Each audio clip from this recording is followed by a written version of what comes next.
Hi guys, welcome to my channel and how to download Lenovo ThinkPad E15 audio driver and other all. So open any browsers to Google search box to type like that and go to this first URL. And if you can see, this is guys showing here you different OS, okay, different laptop. So no worry, you just enter your serial number, okay. Otherwise you can type serial number and then click to search. So after that you can see your laptop, okay, only Lenovo.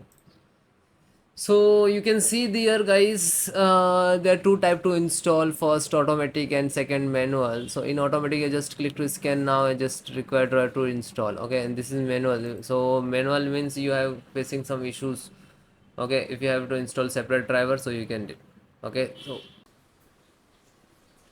then guys, bluetooth driver, click to download.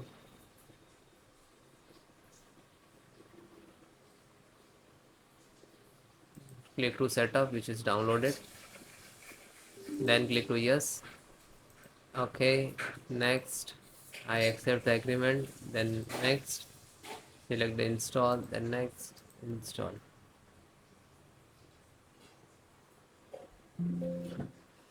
Install driver successfully, then click to OK and then finish it.